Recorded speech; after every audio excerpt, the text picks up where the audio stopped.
नौरीन जनूबी कोरिया के एक रेस्टोरेंट में शेफ थी। जैसे हर दिन आज भी वो सुबह सवेरे अलिफाटे कर तैयार होकर रेस्टोरेंट पहुंचती है, मगर वो नहीं जानती कि आज का दिन इसकी जिंदगी को बदलने वाला है। नौरीन रेस्टोरेंट पहुंचती है और दूसरे शेफ जैसे कि जुहा, आलिया और फारिया भी वहां पहुंच जाते हैं। सब अपने अपने कामों में मसरूफ हो जाते हैं। ये दिन भी आम दिनों जैसा ही था जब तक नौरीन टोना मछली का गोश्त काटना शुरू नहीं करती। जैसे ही वो गोश्त काटती है, अचानक गोश्त के अंदर से एक चमकता हुआ मोती निकल आता है। वो इसे अलिफाटे कर हैरत से कहती है, शायद ये मछली मोती खा लिया करती थी। शाम हो जाती है और नौरीन घर वापस आ जाती है। वो सुकून से सोती है, इसे मोती का ध्यान भी नहीं रहता। सुबह अलिफाटे कर वो अपने लिए नाश्ता बनाने लगती है। नूडल्स तैयार करने लगती है और साथ ही अंडे आबालनी रख देती है। जैसे ही वो नूडल्स प्याले में डालती है, अचानक वही मोती सामने आ जाता है। और जैसे ही वो नूडल्स खाती है, इसके सर में चक्कर आने लगते हैं और वो फर्श पर गिर कर बेहोश हो जाती है। वक्त बदल जाता है। जब वो होश में आती है तो वो किसी और जमाने में होती है। ना वो कमरा इसका होता है, ना वो कपड़े इसके। वो सब कुछ समझने की कोशिश कर ही रही होती है कि एक मुलाजमा कमरे में दाखिल होती है। मुलाजमा कहती है, शहजादी मां नूर मलिका ने आपको याद फरमाया है, वो आपका इंतजार कर रही है।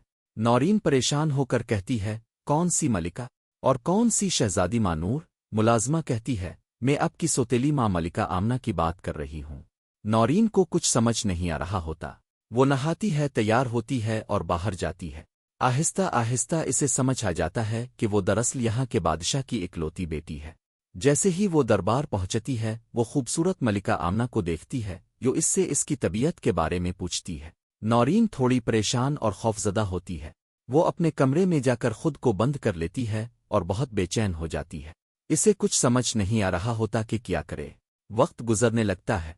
नौरीन वहां के लोगों से घुलने मिलने लगती है। वो अपनी शेफ वाली महारत वहां दिखाती है।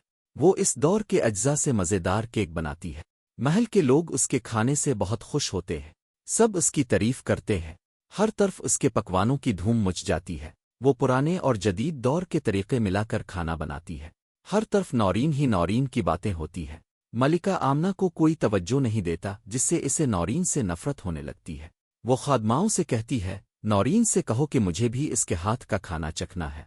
नौरीन खास तौर पर मलिका आमना के लिए मज़ेदार पेस्ट्रीज तैयार करती है। वो पेस्ट्रीज लेकर मलिका के कमरे की तरफ चल पड़ती है, बेखबर के इसके साथ आगे क्या होने वाला है। मलिका जैसे ही पहला नवाला लेती है, इसे वो बहुत पसंद आता है।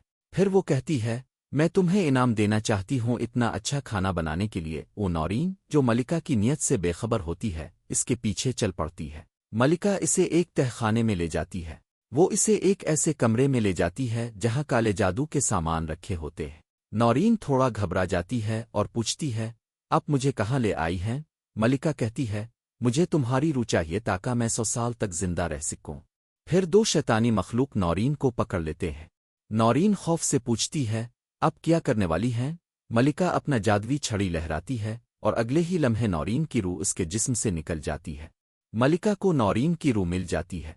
नौरीन बेहोश फर्श पर पड़ी होती है। जब वो दोबारा आँख खोलती है तो वो वापस उसी रेस्टोरेंट के किचन में होती है। वो अलिफाटे कर बाहर जाती है, इसे सब एक ख्वाब लग रहा होता है। लेकिन जैसे ही वो रेस्टोरेंट के बाहर पहुंचती है, इसे मलिका आमना नजर आती है, जो अब एक के पाप आइडल बन चुकी होती है। बहरहाल नौरीन अपनी पुरानी और नई महारतों को मिलाकर दुनिया की बेहतरीन शेफ बन जाती है। वीडियो पसंद आए तो लाइक करें, शेयर करें और कार्टून जली को सब्सक्राइब ज़रूर करें।